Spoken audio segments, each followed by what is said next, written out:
And then your mom, you said, is She's from Oaxaca, Mexico. Okay. So it's close towards the border, very close towards like Guatemala and El Salvador. Okay. But and there's still a lot of, like, when I hear Oaxaca, when I see things about Oaxaca, it's still very cultural. Like, oh my goodness, Oaxaca is so magical and beautiful, and there's so much culture there. And they're very much still tied to their indigenous roots. yeah. I remember when the first time I ever went to Oaxaca, this was a few years ago, when I got off the plane, it was the first time I had ever really heard anyone speaking an indigenous language. Oh, that's right. So I got there and I expected everyone to, to be speaking Spanish, but there were so many people speaking different indigenous languages that I had never really heard, but I felt so connected to it. And I remember thinking to myself, like, I wish I could learn how to speak this language. And how many is it's more than one? It's there's a lot of different languages there. So Oaxaca, the indigenous, I guess you could say, tribe. So it was ruled by the Zapotecas. Okay. So they were the group that ruled that area. The Zapotecas are from Oaxaca, and when the Spanish came, they had. Okay, so a little bit of background. Oaxaca it's a very, I guess, kind of hilly terrain. There's a lot of hills and mountains. That's what I imagine. So when the Spaniards came, the terrain allowed for a lot of the indigenous people to escape and to scatter to different parts of the area. The land, yeah. And so they were able to distribute, and in that way they were also able to preserve a lot of the languages. Okay. So Oaxaca is one of the regions in Mexico where there is some of the most preserved indigenous languages. Yeah. They're all slightly different because when they did disperse, the languages started to change a little bit. Of course, yeah. But a lot of people still speak. Damn, that's crazy. The different indigenous languages out in Oaxaca. That's so cool. It's really beautiful, and you can visit the different ruins. There's Monte Alban and there's Mitla. So Mitla, it's a city in Oaxaca, and it was considered to be the I guess the place between the land of the living and the land of the dead. So it's believed that you go there when you die, and your spirit has to go through 7 different levels in order to finally make it to the afterlife, so that it can be decided if you're going to go on or if you're gonna move on to a different mission. And so that's Mitla. And so when you go there, you can feel the energy. The energy is very potent. And it's crazy because right next to the ruins, there's like these big Catholic churches, because the Spanish or the Catholics, they tried to come in and colonize that whole area, right, and just strip them of their history. But a lot of the ruins are still there and still very present. And these ruins are like temples, or they're temples.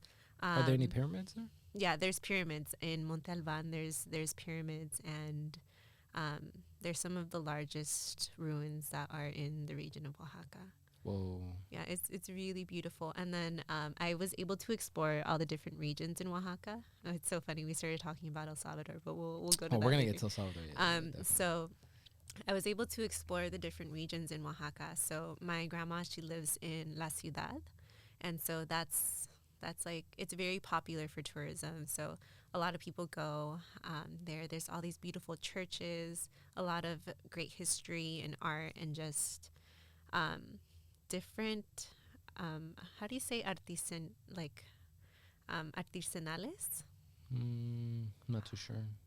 Well, I guess you could say goods, like goods, yeah. Art okay. that's yeah. manufactured. Yeah.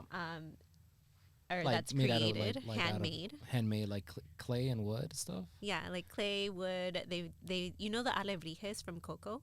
Mm-hmm. They originate in Oaxaca. So you can literally go to this place where they're hand making them, and they are so beautiful. They paint them by hand, and every little detail is painted by hand, and they're carved from these trees. And so they carve them, they sand them down, and they create these beautiful, beautiful, beautiful alebrijes or spirit animals. And then people can purchase them. Yeah. But they are amazing. You can find any kind of animal, and it's really, really And this is beautiful. like kind of like in the street vending, So this is often like street like the market. rural areas. Yeah. So you like take this train. They sell them out in the streets, but where they make them, it's very much like out in the countryside. Okay. Yeah, Damn, that's but cool. it's beautiful. So then, I went to. So my grandma lives in La Ciudad, and I was also able to explore this city called San Jose del Pacifico. Now, San Jose del Pacifico is this magical town in Oaxaca, and it's out in the mountains. It's about 4 hours away from where my grandma is. So we took this like little bus that took us all the way up into the mountain. And that town is very well known because of a curandera, Maria Sabina. And Maria Sabina, she would work with a lot of magic mushrooms. And she would take people through spiritual journeys in order to heal and, connect with themselves. And she When guided. was she around? Oh man, I don't know. I would have to look it up. I'm not very good. But with dates. it's not like a present thing. It's not too long ago. She's no longer alive. Okay. But when she was alive, she was guiding people through a lot of spiritual She's journeys. like an OG shaman. Yeah, she was. I medicine. I want to say that she was one of the very first to like begin to practice with them, and they grow abundantly in Oaxaca. Whoa. So you can just there's a season. I believe it's in the season that I was there. It's June to July, the rainy season in Oaxaca, where they just grow abundantly. Did and you so have people, yes, I did. Yes, I did. So in that town, you can literally just go there, and they have these little restaurants Okay. in the village. And so you can go to any one of these restaurants. And I was telling my friend, I was like, because I knew they had mushrooms in this village, but I thought you had to be more discreet in the way that you got them. But no, you just go to one of the restaurants, and on the menu, it's there on the menu. And so like hallucinant, yeah, psychedelic mushrooms. magic mushrooms Yeah, on the magic menu mushrooms, in Oaxaca. Yeah. It's the first time I hear that. Yeah, so it was on the menu, and so I got to the restaurant, and I asked for the tea, and she said, yeah, of course. And she asked me if I had eaten or if I had mezcal is really big in Oaxaca. Okay. So mezcal is like, I guess you could call it, it's like a form of tequila. It comes from the agave plant, and it's very much it's a very big staple of Oaxacan culture. My grandma always says you have to respect the mezcal. If you don't respect the mezcal won't respect you. And so it's just a very big part of the Oaxacan culture. And mezcal is a type of drink? Alcohol. Yeah, so it's like tequila. Okay. But she had asked me if I had any, and I hadn't had any, but I did eat. And so because I ate, she was very hesitant in giving me the mushrooms. The tea. Because you're supposed to have it on a completely empty stomach. I see. And so I told her I didn't eat a lot. I don't think I ate a lot. I think I had like a little bit of bread. And so she was like, okay, you can have some. And so she allowed me to pick them out. And so you know how here usually they look dry. Right. But over there, they preserve them in honey. So she said that the correct way to preserve mushrooms is in honey. And so she brought out this whole container, and I was able to pick out the mushrooms that I wanted, and they were all wrapped in these palm leaves, and inside they were preserved in honey. And then once I picked them, she went out into the kitchen and she brewed me the tea. Whoa. And then she comes out with the tea, and then I'm free to just drink it and then just hang out, go off into the woods or go back to the cabin. Holy moly. And so I've experimented with them before here in the States. And they have been very healing experiences for me. I always make sure to make it very intentional as I'm going into the ceremony that I've created for myself. So I've worked with them a lot just by myself alone. Okay. But this time, it was a different experience. I don't know. So Oaxaca is my mom's land, so I was in the motherland. And so I felt that a lot of the issues that I was exploring had to do with healing my mother wound or my relationship with my mom. And while I was out there, I think my friend had done something, or my partner at the time had done something that triggered like an emotional response in me, and that made me question, like, where does this come from? Yeah. Like, why do I have such a reaction to what he just did? Like, I was crying, and it wasn't even something to, like, to like conjure up that kind of emotion. And I finally got to the root of it, and it's because of something that I had experienced as a child. Mm. And I allowed myself to process it. And then later that night, I was on the phone with my mom, and I had told her, like, I took some honguitos, some magic Honguitos. mushrooms. Yeah. And she didn't believe me at first. Yeah. But I was just having a conversation with her, and I was telling her that I really loved her, and that I was so appreciative of everything that she had done for me. But also, like, certain things in my childhood that had happened, like, were really weighing down on my heart. And like, they had really affected me, and I didn't realize it. And I tried my best to explain it to her, and we had a really nice conversation, and it felt very healing. Wow. And this was all because you treat it as a ceremony. Yes, definitely. And then it brought up things from your past. Mm-hmm. And then you had the conversation with your mom. Mm-hmm. And you probably wouldn't have had that conversation if it wasn't for the honguitos. Mm-hmm. Yeah.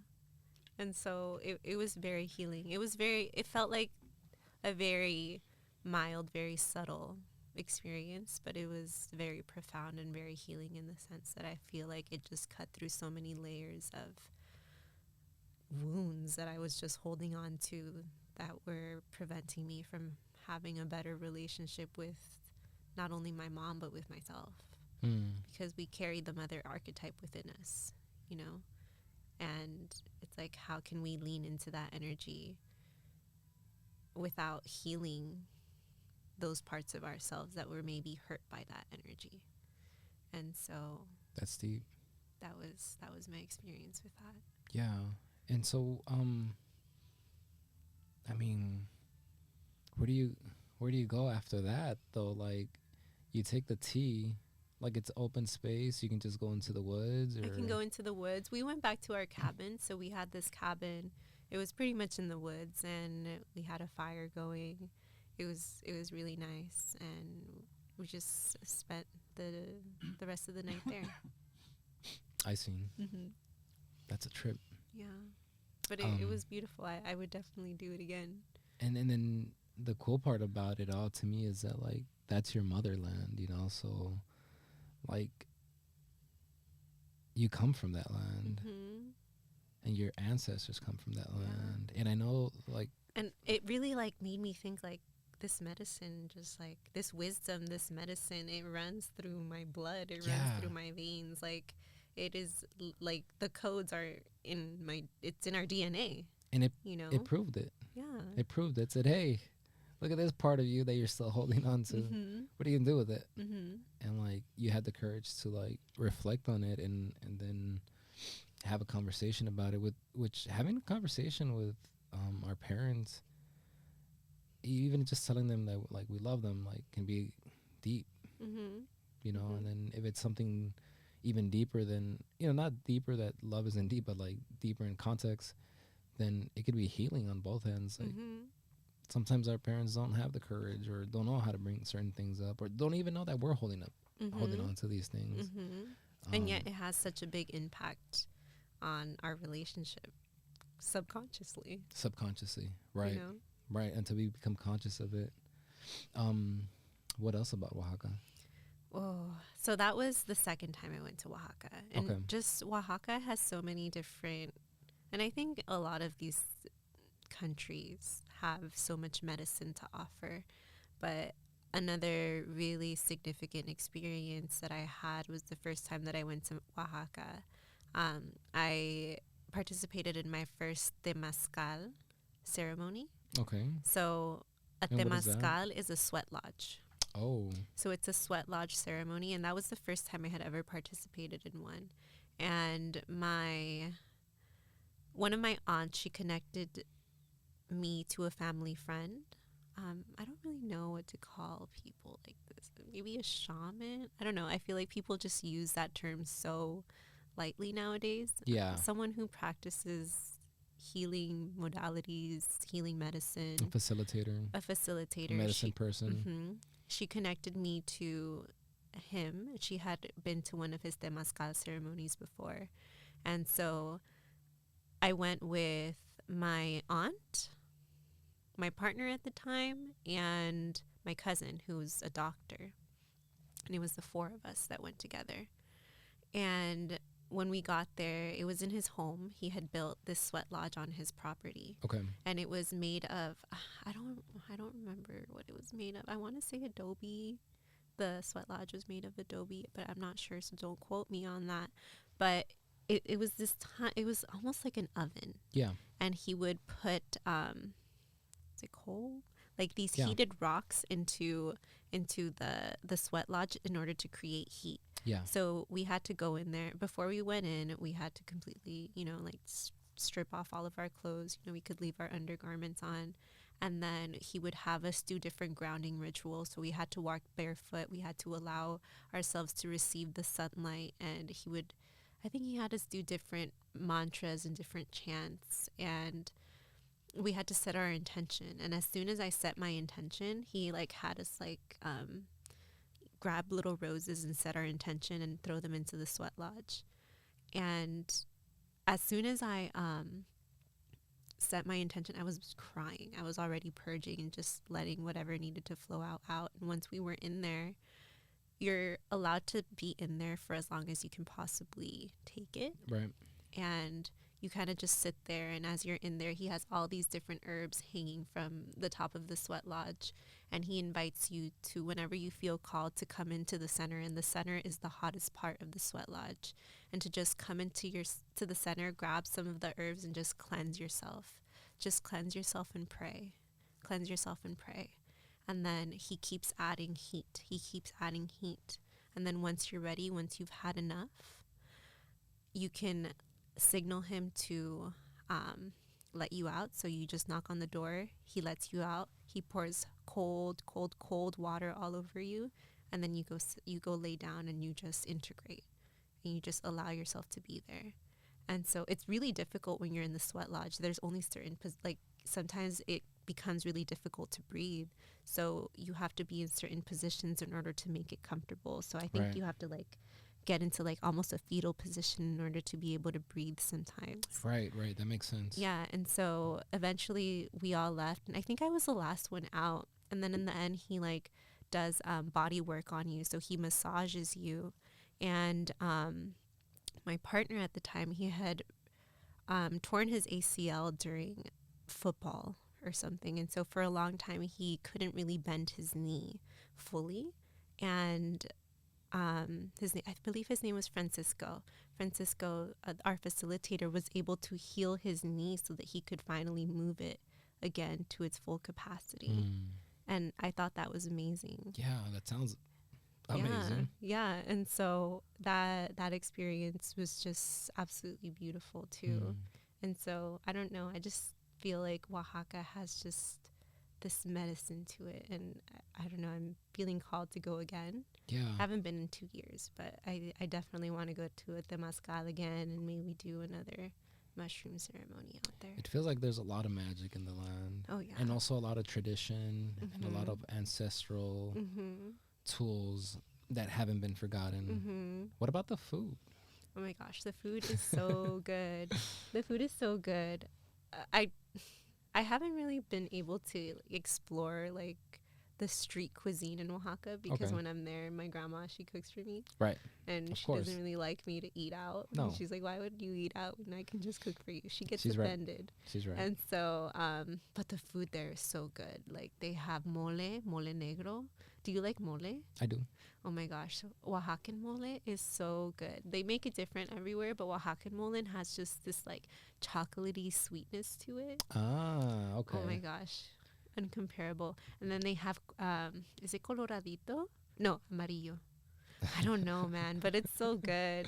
And you can just go anywhere. You can go to like the corner and they're selling food everywhere. And it's such a little community that everyone knows each other. So I would literally be sitting in the kitchen with my grandma and she'd be like, oh, let's go to Juanita's. And Juanita's would just be down the street. And we would walk over there, get some food, and then, you know, walk back home. And so Here in LA, there's a lot of Oaxacan restaurants. oh, yeah.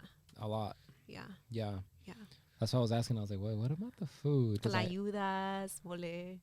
I love mole. Tlayudas are these giant like tortillas. They kind of look like pizzas, and they put like frijoles, like mashed up frijoles. What are those called? I'm like pasta de frijol.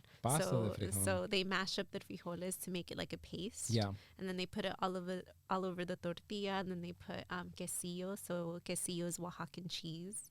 And then they put salsa on it, and it's just so yummy. It sounds delicious. It's so delicious. Yeah.